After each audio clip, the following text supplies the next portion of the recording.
It's a parade. It's a festive occasion of some kind. This woman is trying to read another person's thoughts.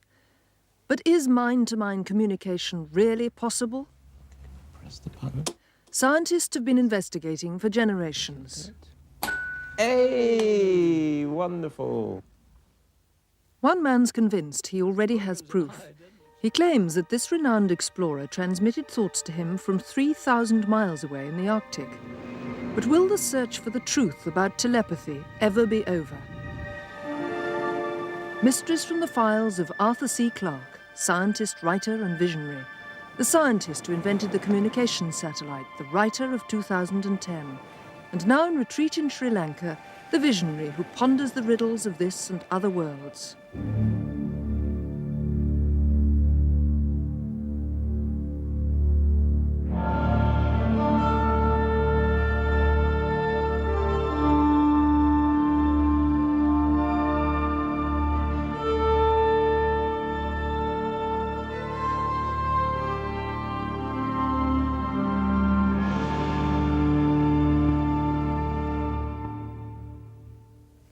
About the time I started my writing career, some 50 years ago, I came across this book by an American scientist, Dr. J.B. Rhine, Extrasensory Perception. I think this was the first time that phrase, now usually abbreviated to ESP, ever appeared in print. In his work, Dr. Rhine claimed to have established scientifically the existence of telepathy, that is, direct mind-to-mind communication. I was so impressed by Dr. Rhine's work that I later used it as a basis for one of my best-known novels, Childhood's End, which has now gone through 50 editions. The idea that we can receive messages from other minds, often from loved ones in a moment of crisis, is very old indeed. Probably most people have had such a sensation at some time or other. But it's very difficult to prove such cases. From their nature, they are seldom well documented. Much of the evidence for telepathy occurs in the form of anecdotes, some of which are very odd indeed. Cedarburg, Wisconsin is the home of Mrs. Joyce Hirth. One evening in 1955, her husband and son had gone to the movies. Mrs. Hirth's 5-year-old daughter, little Joycey, came back late from a birthday party and rushed off to join them. The movie theatre was in the main street. Her mother was at home with the washing up.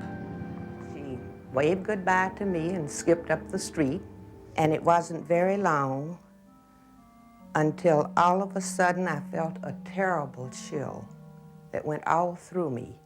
I dropped the plate I was washing and raised my eyes to heaven, and I said, "Oh God, don't let her get killed." At that moment, I knew something awful had happened to my daughter. I immediately went to the telephone. I could hardly dial because I was shaking so. I picked up the receiver. I did get the Rivoli Theater, and a young girl answered the phone. I said, "This is Mrs. Hirth. My daughter was on the way to the theater. She's had an accident. Is she badly hurt?" The girl stammered, "Mrs. Hirth, the accident just happened." Little Joycey had been hit by a car outside the Rivoli. Manager Ray Nichols remembers how quickly the call came. There was no way that anybody could have got down and talked to Mrs. Hirth about her daughter, because the phone rang shortly, it couldn't have been a few seconds after that her daughter was hurt, and she says, "Was my daughter hurt?" So I didn't know how she could find out, but it must be about, what, a block and a half, 2 blocks to her home from here. If they'd had a motorcycle waiting for this to happen, they couldn't have got down there in the time for her to call, but the time her daughter got hurt. If you take the shortcut, you go up this street, and just before the corner, there's a parking lot. And you can go through the parking lot and between 2 buildings and come out immediately in front of the theater.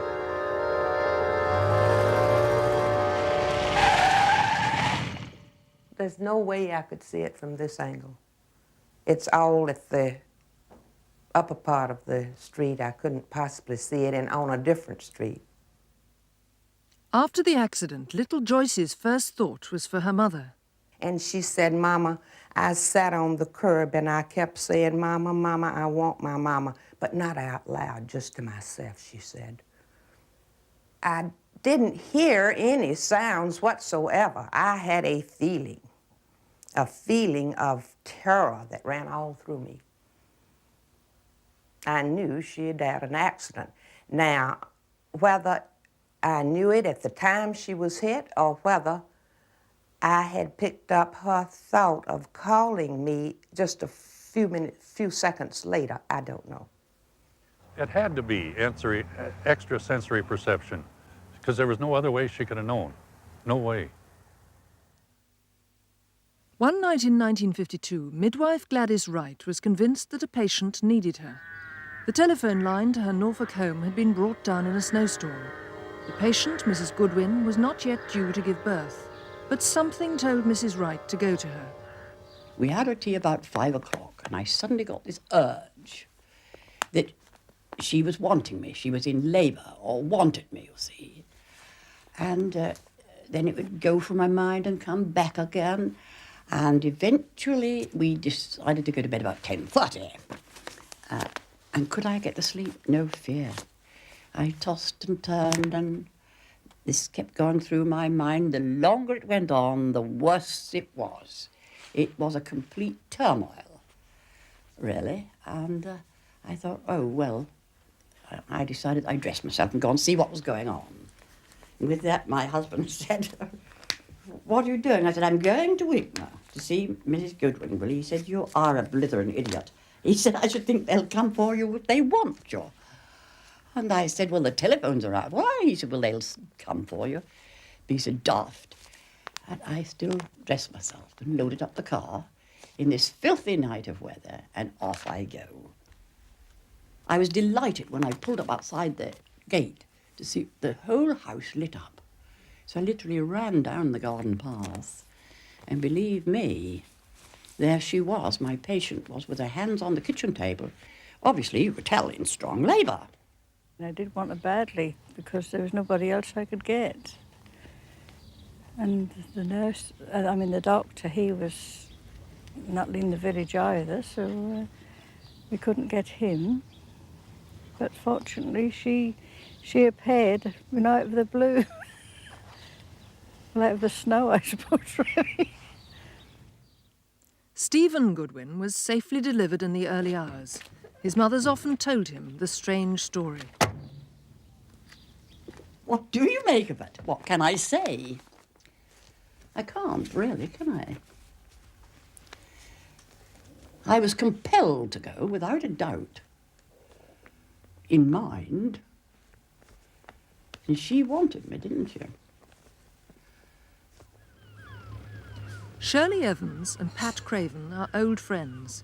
In 1977, Mrs. Craven was on holiday in Mombasa, Kenya. Mrs. Evans at home in Lincolnshire. One morning, I heard Patty. I was asleep. It was dark. And she woke me up. She called me. As near as I can say it, she was saying, she was in very great distress, and she was saying, oh, Shirley, oh, Shirley. And I woke up. She woke me with that. And I could see her. I could see her head, shoulders, just below the bust line. Now, I must explain that Patty is a very smart lady, but she was dressed in the most appalling rag. It had a square neck like that. The sleeves were all in one. It wasn't the kind of thing any woman would wear sort of willingly. This bit here was either lace or torn. It wasn't the kind of thing that Pat would ever wear. But in Kenya, Pat had injured her ankle, and in hospital she'd had to wear a rough cotton gown. When I came back and called Shirley, the first thing she said was, whatever happened to you? I said, how do you know? She said, well, I saw you in a peculiar gown. I said, yes, I've been in hospital. And she said, I made a sketch of it. So I said, oh, have you? You see, so will you make a sketch of it and see if we can compare notes? And so I did. And when I went down to Shirley's, 3 or 4 days later, it was more or less identical. I don't know how she saw me, but I thought of her when I woke up. Obviously, she just picked me up. Most cases of telepathy appear spontaneous, flashes of lightning out of the blue. But some people have deliberately attempted to establish telepathic connections, often over great distances. Perhaps the most optimistic experimenters of all attempted to transmit thoughts across the length and breadth of North America, from the icy wastes of the Arctic all the way to an apartment in New York City. The man in New York was journalist Harold Sherman. Today, he lives in Arkansas with his wife, Martha. The results of his extraordinary experiment in telepathy are carefully preserved in their country cabin.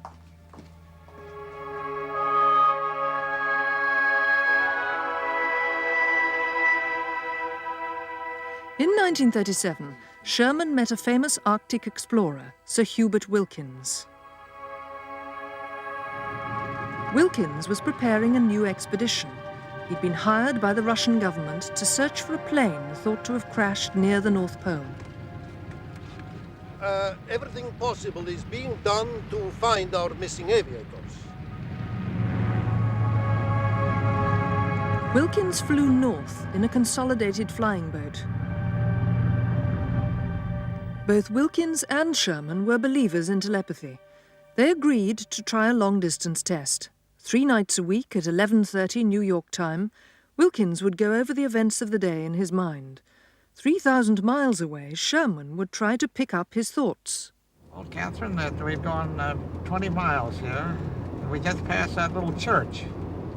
So Meanwhile, this man, Reg Iverson, was trying to keep in touch with Wilkins in the conventional way, by shortwave radio.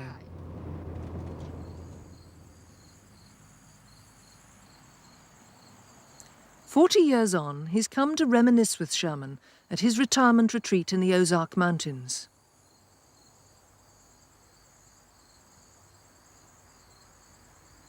Good old Arkansas. After all this time. Yeah. What's it been, about 400 years? Iverson swore an affidavit which stated that his efforts to contact Wilkins had been constantly frustrated by poor reception. In fact, he'd got through only 13 times in 5 months, and attested that Sherman had received more information by telepathy than he had by radio.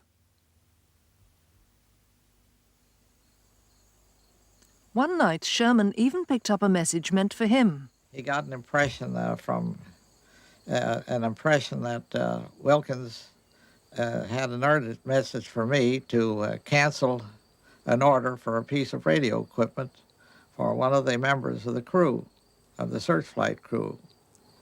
And the next day, when I went down to the office, why, there was this message here for me.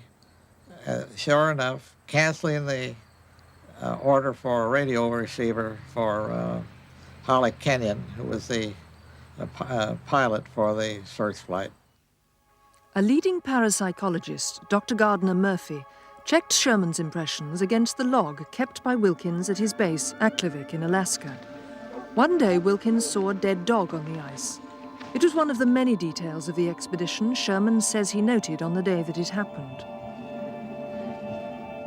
Another was a fire which broke out in a white house. Get a definite fire impression as though a house burning. You can see it from your location on the ice. I first thought of fire near your tent.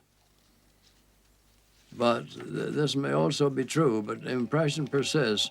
It's a white house burning, and quite a crowd gathered around, people running and hurrying toward the flames. Whatever Wilkins did in far-off Aklavik, Sherman seemed to know. Even the minor discomforts of the expedition did not escape his inner eye. I had a feeling that Wilkins and maybe members of his crew had bumped their heads on some object, I couldn't determine what. And I recorded, and these are the actual words. "Sudden severe pain comes to me. right side of head. And Wilkins wrote me some weeks later, this day, I and members of my crew could not keep from bumping our heads rather severely on the low overhanging stovepipes which we'd installed in our shelter. Sherman's notebooks contained dozens of these impressions, later confirmed by the expedition log. To Wilkins, the success of the telepathy experiment came as consolation, for the Russian plane, lost in the polar wastes, was never found. In 1930, in a book called Mental Radio, pioneer telepathy tester Mary Sinclair claimed she could reproduce drawings hidden in sealed envelopes. One target was a bird's nest. This is what she drew. Another a volcano. She was right again. But Mary Sinclair's experiments were unsupervised, and so failed to provide scientific proof. Dr. Joseph Banks Rhine was the first to put telepathy testing on a scientific basis. Volunteers in his laboratory at Duke University in North Carolina took part in thousands of card-guessing trials. Rhine designed a range of scientific apparatus, including special packs of Xena cards with distinctive symbols on them. By chance alone, one card in each pile should match the target. Rhine claimed some people, by scoring much higher, proved the existence of ESP.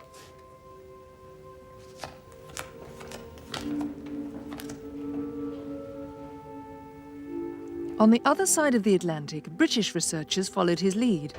They too set up elaborate precautions. Experimenters were kept apart.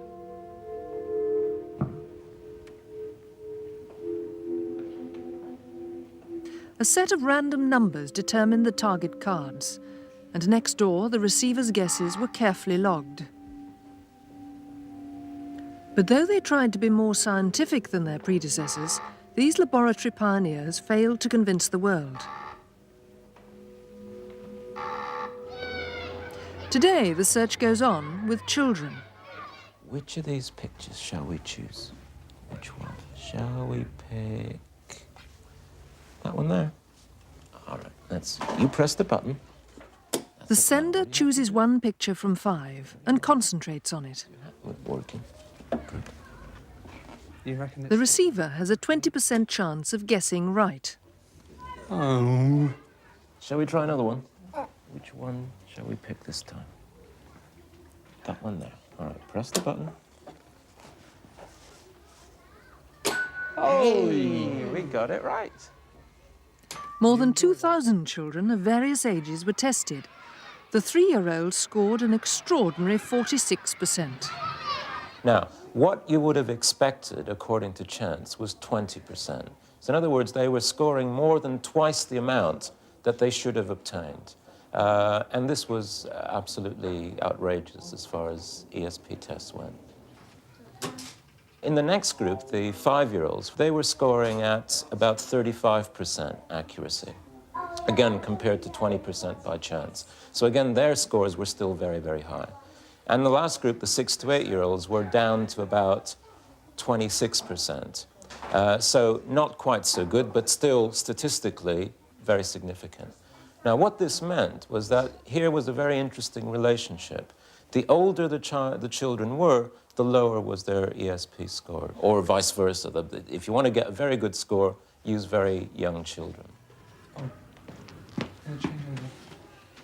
Dr. Spinelli believes that telepathy is a gift we are all born with. But as we grow up and develop a sense of identity, we learn that we have to keep some thoughts to ourselves. As we grow older, we build up mental defenses against letting our thoughts escape from our brains or whatever.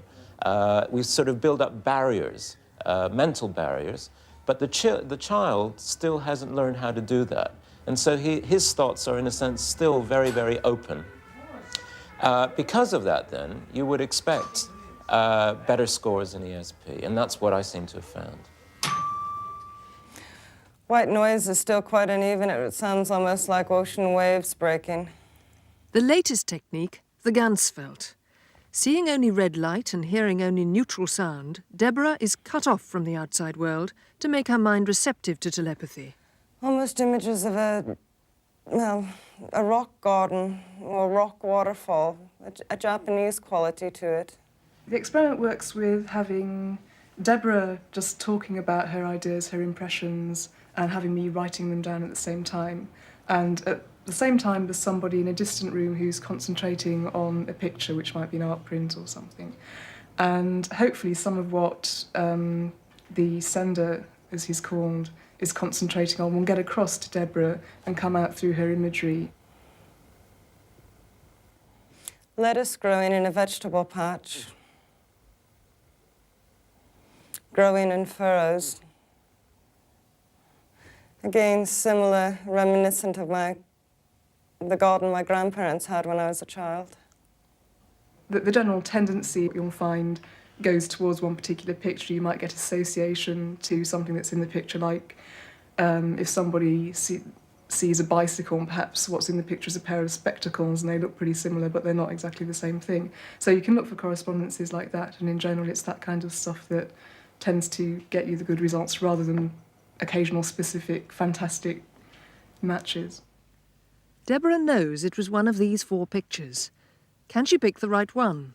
I had actually a great deal of correspondence with this one. I saw a fair number of Disney-type characters, which this is a cartoon image thing. I saw some animals, which with the poor hedgehog there. My cucumber, Chris, being cut in half, could quite easily be one of the cactus shapes. Mm-hmm. A lot of green. This one is the only one that has any real green colors in it. I saw tablecloth, which the curtain vaguely reminds me of. So I think I'll rank that one as my first choice. Well, it's now 50 years since Dr. Ryan published his book. Yet scientists are still arguing about the very existence of ESP. For myself, I must confess I'm getting rather disenchanted with the whole subject. I feel that if it was really anything in telepathy, by this time the arguments would be over. We wouldn't still be waving our arms at one another. Besides, if telepathy exists, why isn't it there when we really need it? What could be more valuable? Think of all the thousands of lives that would be saved every year if we could send mental messages from mind to mind. Yet, though I'm disenchanted, I'm not completely disillusioned. I still think that there might be something in telepathy. So I'm rather glad that serious researchers are still collecting these often puzzling and always fascinating stories. In 1947, Leslie Bowie was in the RAF. He shared a tent at El Ferdan in Egypt with another airman, Jock McLean. His life was a picture of comfort until one night. I woke up with the most terrible pain in this finger.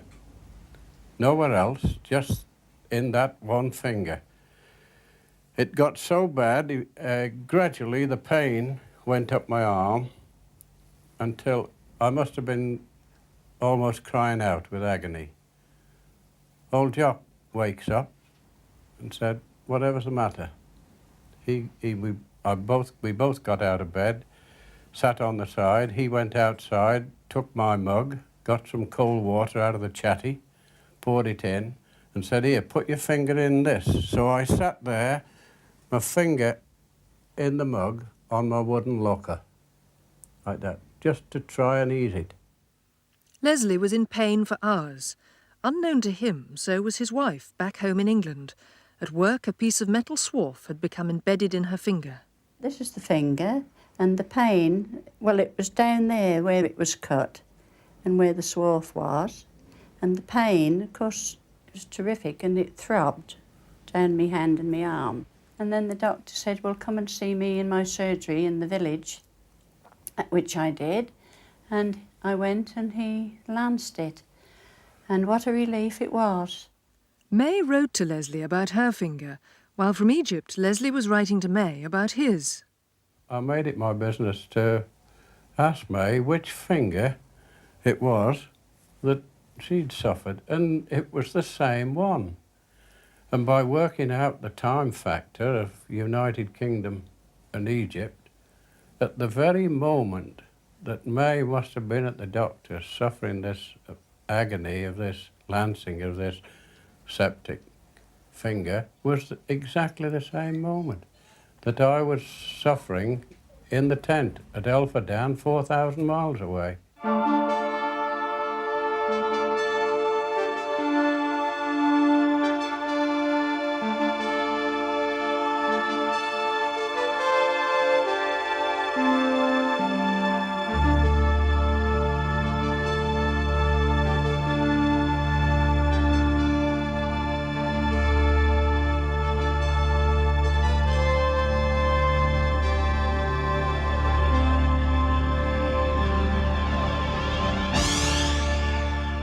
Next week, Stigmata, the wounds of Christ